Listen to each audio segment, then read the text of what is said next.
Guests at the glitzy wedding of the Duke of Westminster and Olivia Henson tucked into a lemon wedding cake in a lavish bash at a stately country pile owned by the groom's family as celebrations continued into the evening.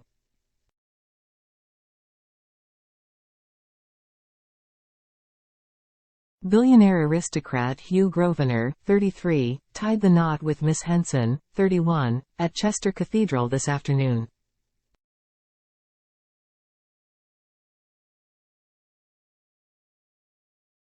The couple announced their engagement in April last year after being together for 2 years.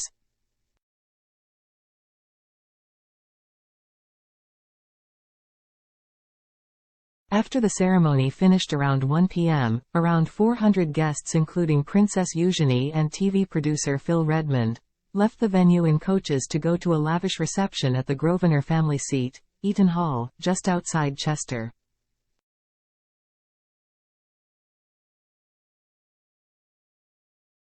It is not clear if Prince William, a close friend of the Duke, went to the reception after attending the wedding.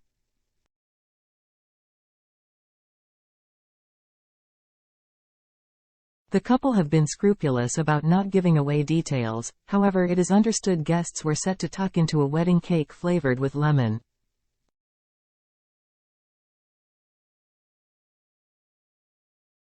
One attendee told the Mail, "We have also been asked not to do any social media posting when we get there."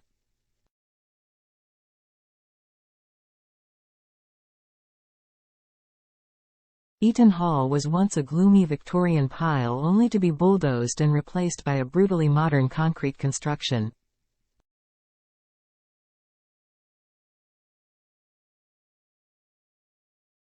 Three decades ago, Hugh's father oversaw another facelift, giving the property the élan of a French chateau.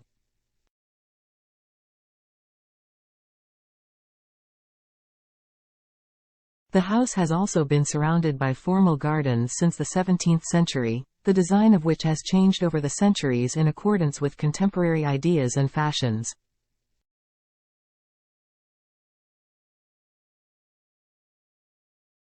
The day started shortly before 11 a.m. when coach loads and minibuses of excited guests began arriving and filing into the side door of the cathedral.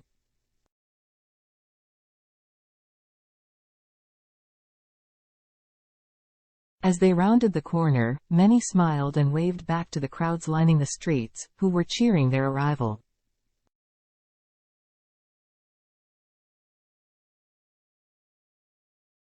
Prince William, dressed like others in morning suit, smiled as he exited a black minibus to head towards the building.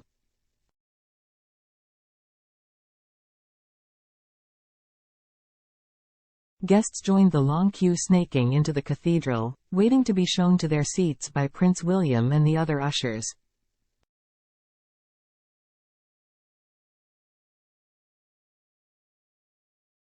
Harry, who would have been expected to attend today's service, has chosen instead to stay in California.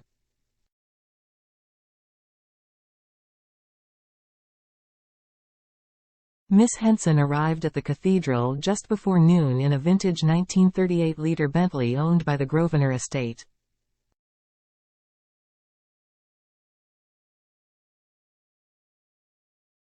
The bride's veil, designed by Emma Victoria Payne and featuring an embroidery design which incorporated floral motifs from Ms. Henson's great-great-grandmother's veil from around 1880, blew in the wind as she arrived at the cathedral at midday to cheers from the public.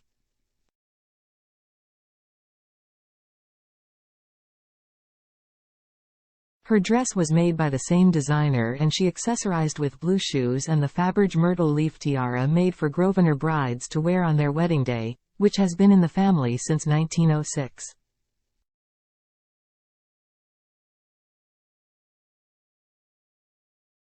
A spokesman for the Duke and Miss Henson said earlier, "This is an incredibly special day for the Duke and Miss Henson and they are very much looking forward to the service."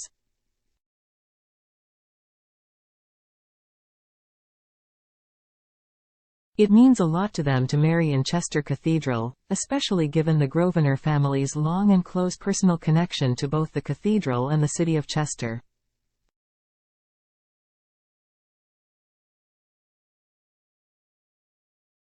The couple have also been moved by the messages of support they have received from around the region and are hugely grateful that people want to share in their happiness.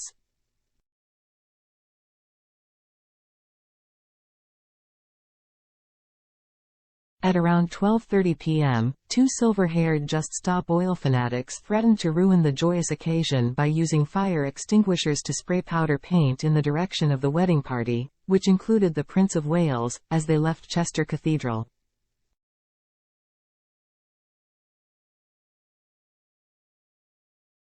The protesters were quickly removed from the crowd by police as onlookers booed.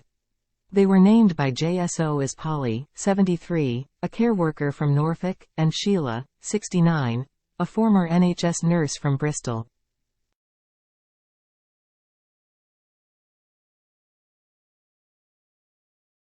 Barbara Williams, 81, from Cheshire, who was standing next to the protesters in the crowd, said, "I feel a bit shaken after it.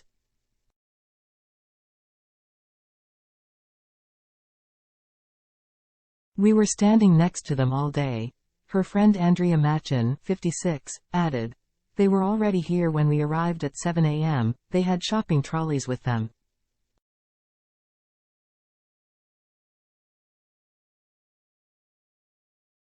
Everyone was watching the bride and groom, and then we just saw orange and they had what looked like a fire extinguisher with them.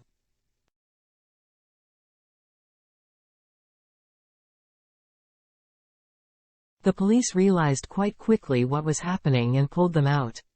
One of them said it was for her grandchildren.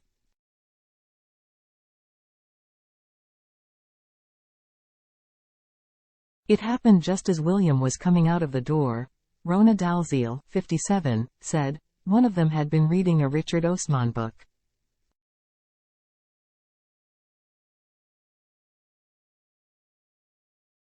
It's bizarre. As Prince William left the cathedral and made his way into a large black Mercedes with the rest of the wedding party, a member of the cheering crowd shouted best wishes to Kate.